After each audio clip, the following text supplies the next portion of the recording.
Idea video anganwadi ಮಕ್ಕಳ ತಾಯಂದಿರಿಗಾಗಿ. ನಮಸ್ಕಾರ. ಇಂದಿನ ಸಭೆಗೆ ನಿಮ್ಮೆಲ್ಲರಿಗೂ ಸ್ವಾಗತ.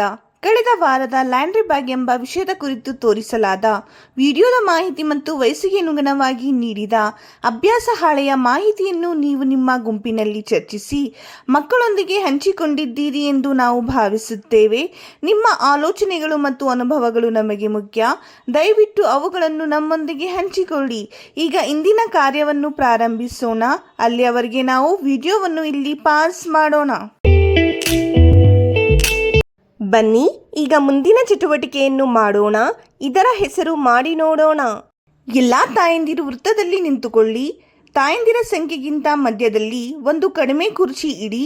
ಈಗ ಮ್ಯೂಸಿಕ್ ಹಾಕಿ ಎಲ್ಲ ತಾಯಂದಿರು ಕುರ್ಚಿಯ ಸುತ್ತ ಸುತ್ತಬೇಕು. ಮ್ಯೂಸಿಕ್ ನಿಂತ ತಕ್ಷಣ ತಾಯಂದಿರು ಓಡಿ ಹೋಗಿ ಕುರ್ಚಿಯ ಮೇಲೆ ಕುಳಿತುಕೊಳ್ಳಬೇಕು. ಕುರ್ಚಿ ಸಿಗದ ತಾಯಿ ಔಟ್ ಆಗುತ್ತಾರೆ.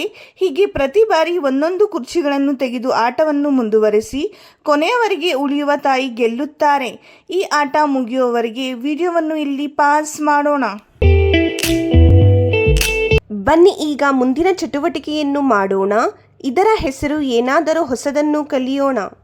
ಮುಟ್ಟಿನ ಸಮಯದಲ್ಲಿ ಮಹಿಳೆಯ ದೇಹ ಸೂಕ್ಷ್ಮವಾಗಿರುತ್ತದೆ ಮತ್ತು ಸೋಂಕಿನ ಅಪಾಯವು ಹೆಚ್ಚಿರುತ್ತದೆ. ಸ್ವಚ್ಛತೆಯ ಕಡೆ ಗಮನ ಕೊಡದೆ ಹೋದರೆ ಬ್ಯಾಕ್ಟೀರಿಯಾ ಮತ್ತು ವೈರಸ್ಗಳು ಸುಲಭವಾಗಿ ಹರಡಬಹುದು.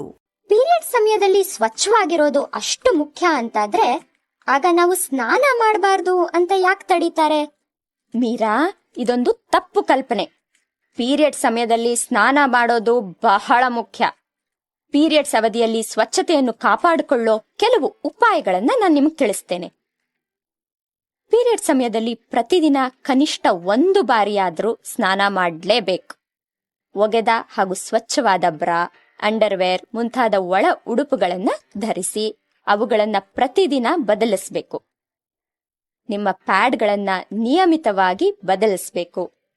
ಪ್ಯಾಡ್ಗಳನ್ನ ಬಳಸುವ ಮೊದಲು ಹಾಗೂ ನಂತರ ನಿಮ್ಮ ಕೈಗಳನ್ನ ಚೆನ್ನಾಗಿ ತೊಳೆದುಕೋಬೇಕು. ಶೌಚಾಲಯವನ್ನ ಬಳಸಿದ ನಂತರ ನಿಮ್ಮ ತೊಡೆ ಸಂದುಗಳನ್ನ ನೀರಿನಿಂದ ತೊಳೆದು ಆ ಜಾಗದಲ್ಲಿ ತೇವವಿಲ್ಲದಂತೆ ನೋಡ್ಕೋಬೇಕು. ನೆನಪಿಡಿ, ಯೋನಿಯಲ್ಲಿ ಎಂದಿಗೂ ಸೋಪ್ ಅಥವಾ ಡಿಯೋಡ್ರೆಂಟ್ಗಳನ್ನ ಬಳಸಬಾರದು. ಏಕೆಂದರೆ ಯೋನಿಯು ತಂತಾನೇ ಸ್ವಚ್ಛ ಹಾಗೂ ಸಮತೋಲನದಿಂದಿರುತ್ತೆ. ಸ್ವಚ್ಛವಾಗಿದ್ದಷ್ಟು ನೀವು ಆರೋಗ್ಯವಂತರಾಗ್ತೀರಾ. ಅಕ್ಕ, ನಮ್ಮ ಪೀರಿಯಡ್ಸ್ ನಲ್ಲಿ ಸ್ವಚ್ಛತೆಯನ್ನು ಕಾಪಾಡಿಕೊಂಡ್ರೆ ನಮ್ಮನ್ನೆಂದಿಗೂ ಅಪವಿತ್ರರೆಂದು ಪರಿಗಣಿಸೋದಿಲ್ಲ ತಾನೆ? ಮೀರಾ, ಪೀರಿಯಡ್ಸ್ ಅಲ್ಲಿ ಪವಿತ್ರ ಅಥವಾ ಅಪವಿತ್ರ ಅನ್ನೋದು ಖಂಡಿತ ಇಲ್ಲ. ಪೀರಿಯಡ್ಸ್ ಒಂದು ಸಹಜ ಪ್ರಕ್ರಿಯೆ. ಇದು ನಮ್ಮ ದೇಹವು ಆರೋಗ್ಯವಾಗಿರೋದನ್ನ ಸೂಚಿಸುತ್ತೆ. ನಿಮ್ಮ ದೇಹದ ಬಗ್ಗೆ ಹೆಚ್ಚು ತಿಳಿದಷ್ಟು ನಿಮ್ಮ ಆತ್ಮವಿಶ್ವಾಸ ಹೆಚ್ಚುತ್ತದೆ. ಅಲ್ಲದೆ ಈ ತಪ್ಪು ಕಲ್ಪನೆಗಳು ಇಲ್ವಾಗತ್ತೆ. ಈ ವಿಡಿಯೋದಿಂದ ನೀವು ಹೇಗೆ ಪ್ರಯೋಜನ ಪಡೆಯಬಹುದು? ಎಲ್ಲಾ ತಾಯಂದಿರು ಗುಂಪಿನಲ್ಲಿ ಹೇಳಿ. ಬನ್ನಿ ಈಗ ಮುಂದಿನ ಚಟುವಟಿಕೆಯನ್ನು ಮಾಡೋಣ.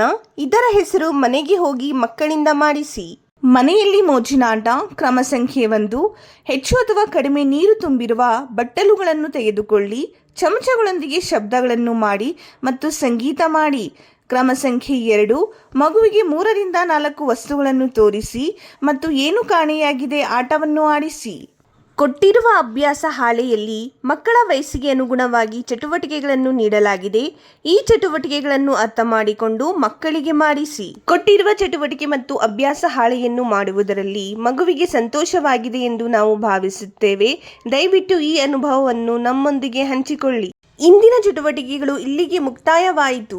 ಇಂತಹ ಇನ್ನಷ್ಟು ಹೊಸ ಮಾಹಿತಿ ಮತ್ತು ಚಟುವಟಿಕೆಗಳೊಂದಿಗೆ ಮುಂದಿನ ವಾರ ನಿಮ್ಮನ್ನು ಭೇಟಿ ಮಾಡುತ್ತೇವೆ.